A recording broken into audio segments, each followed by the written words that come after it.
एक बार फिर daily current affairs में आप लोग का स्वागत है। हम आपके सामने आशुतोष पाठक। देखिए, एक अभी विवाद का एक विषय बना रहा कि उपराष्ट्रपति, ध्यान देंगे, उपराष्ट्रपति और केंद्रीय कानून मंत्री, केंद्रीय कानून मंत्री कौन? किरण रिजिजू के द्वारा हाई कोर्ट और सुप्रीम कोर्ट में नियुक्ति से संबंधित, यानी कोलिजियम जो प्रणाली है उससे संबंधित एक बयान दिया गया। अब उसी बयान के खिलाफ बॉम्बे लॉयर्स एसोसिएशन के द्वारा बॉम्बे हाई कोर्ट में, याद रखिएगा, जो बयान दिया गया किससे संबंधित? नियुक्ति से संबंधित। जो बयान दिए गए कहां नियुक्ति से संबंधित? हाई कोर्ट और सुप्रीम कोर्ट में। तो जो कोलेजियम जो प्रणाली है, कोलेजियम जो प्रणाली है, उसी प्रणाली के तहत एक बयान दिए गए थे उपराष्ट्रपति जगदीप धनखड़ और केंद्रीय कानून मंत्री किरण रिजिजू के द्वारा। अब इस बयान के खिलाफ BLA, बॉम्बे लॉयर एसोसिएशन के द्वारा एक जनहित याचिका दायर किया गया। याद रखिएगा, जनहित याचिका कहां दायर की गई? बॉम्बे हाई कोर्ट में। याद रखिएगा, बॉम्बे हाई कोर्ट में जो जनहित याचिका दायर किया गया, उसमें कहा गया कि ये लोग कहीं ना कहीं एक संविधान को हिला दिए, सर्वोच्च न्यायालय यानी न्याय प्रणाली को ये लोग हिला दिए हैं, इसीलिए इनके खिलाफ याचिका दायर की गई। लेकिन बॉम्बे हाई कोर्ट खंडपीठ ने यह कहते हुए खारिज कर दिया है कि किसी व्यक्ति के बयान से इसे कम नहीं किया जा सकता। यानी किसी व्यक्ति के बयान से, इसने कहा, बॉम्बे हाई कोर्ट ने कहा कि किसी व्यक्ति के बयान से, ठीक है, किसी व्यक्ति के बयान से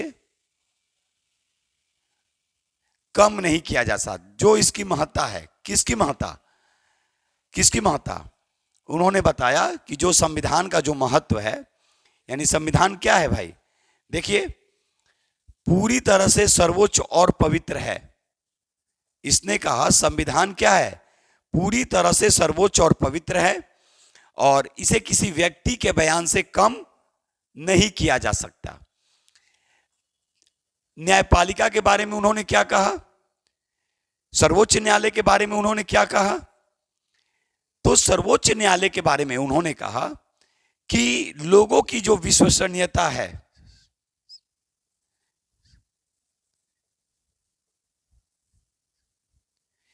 ये पूरी तरह से बरकरार है और ये आसमान के समान है। ये आसमान के समान है, तो इसे कोई फर्क नहीं पड़ता है कि किसने क्या बयान दिया। तो यही से बहुत कुछ कहा गया, ध्यान रखिएगा, कि किसी व्यक्ति के बयान से कम नहीं किया जा सकता। और उन्होंने ये भी कहा, यानी खंडपीठ ने कहा कि संविधान सर्वोच्च और पवित्र है। यानी संविधान क्या है? सर्वोच्च और पवित्र है और शीर्ष अदालत की विश्वसनीयता जो है, याद रखिएगा, यानी जो इसमें जो लोग विश्वास करते हैं, ठीक है, वो आसमान के बराबर है और इसे किसी व्यक्ति के बयान से कम नहीं किया जा सकता है। यह कहते हुए याचिका को खारिज कर दिया गया। तो ये तो रहा वर्तमान में करंट अफेयर से संबंधित। अब हम देखेंगे थोड़ा सा उपराष्ट्रपति के बारे में कि उपराष्ट्रपति के बारे में कैसे कैसे क्वेश्चन पूछे जा सकते हैं। तो थोड़ा सा देख लिया जाए उपराष्ट्रपति के बारे में। ध्यान से सुनिएगा, भारत का दूसरा सबसे बड़ा संवैधानिक पद है। पहला तो सबको मालूम है राष्ट्रपति, तो दूसरा सबसे बड़ा जो संवैधानिक जो पद माना जाता है, याद रखिएगा, यानी उपराष्ट्रपति का जो पद है, याद रखिएगा, यानी ये दूसरा सबसे बड़ा संवैधानिक पद है। याद रखिएगा, संवैधानिक पद है, यानी भारत में एक उपराष्ट्रपति होंगे, भारत में एक उपराष्ट्रपति का पद होगा, उपराष्ट्रपति का पद होगा अनुच्छेद 63। याद रखिएगा, अनुच्छेद 63। अब योग्यता की अगर हम लोग जो बात करेंगे तो सबसे पहले ये भारत के नागरिक उम्र 35 वर्ष और राज्य परिषद यानी राज्यसभा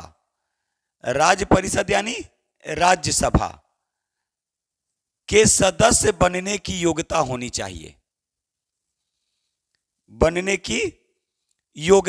चाहिए, इस चीज को याद रखिएगा। यानी वही व्यक्ति राज्यसभा का सदस्य बन सकता है, ठीक है, यानी उपराष्ट्रपति बन सकता है जो राज्य परिषद यानी राज्यसभा का सदस्य बनने की योग्यता हो। अब एक क्वेश्चन यहां पे पूछता है कि राज्यसभा का सदस्य न होते हुए भी राज्यसभा का सभापति कौन होता है? तो ये कौन होता है? उपराष्ट्रपति। ध्यान से देंगे। अब आगे देखिए, अब हम जब निर्वाचक मंडल की बात करेंगे कि अब इनके निर्वाचक मंडल, तो सिंपल सा, पहले जो तो 20 इनके लिए चाहिए कि 20 समर्थित होना चाहिए, यानी जो समर्थन करने वाले, और 20 जो होते हैं वो प्रस्तावक होते हैं। इसके अतिरिक्त इनके निर्वाचक मंडल में कौन कौन शामिल होंगे, ध्यान से देखिएगा, काफी इंपॉर्टेंट क्वेश्चन है। तो राज्यसभा के निर्वाचित सदस्य,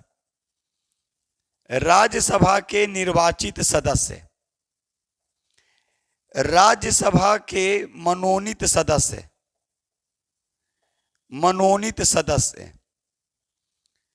और लोकसभा के निर्वाचित सदस्य, इनके निर्वाचक मंडल में लोकसभा के निर्वाचित सदस्य इनके निर्वाचक मंडल में भाग लेते हैं। काफी इंपॉर्टेंट क्वेश्चन है। अब हटाने की प्रक्रिया की बात करेंगे कि इनको कैसे हटाया जा सकता है। यानी अगर हटाने की प्रक्रिया देखी जाए कि हटाने की प्रक्रिया क्या है, तो हटाने के लिए क्या करना पड़ेगा? 14 दिन पहले नोटिस दिया जाता है, 14 दिन पहले नोटिस दिए जाएंगे और राज्य परिषद यानी राज्य परिषद यानी क्या? राज्यसभा में एक प्रस्ताव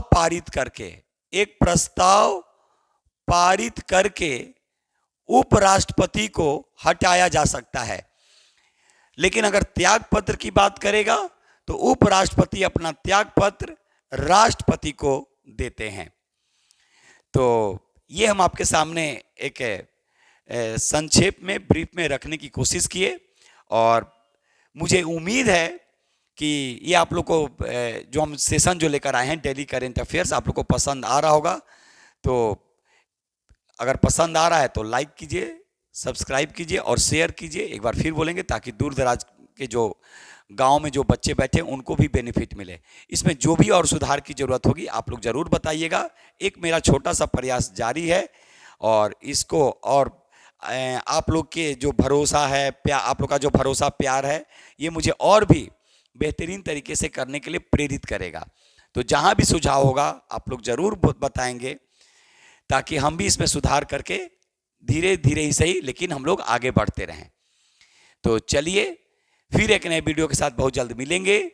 तब तक के लिए अनुमति दीजिए, खूब पढ़िए, खूब लिखिए, लिखिएगा जरूर, आपसे बार बार हम रिक्वेस्ट करते हैं।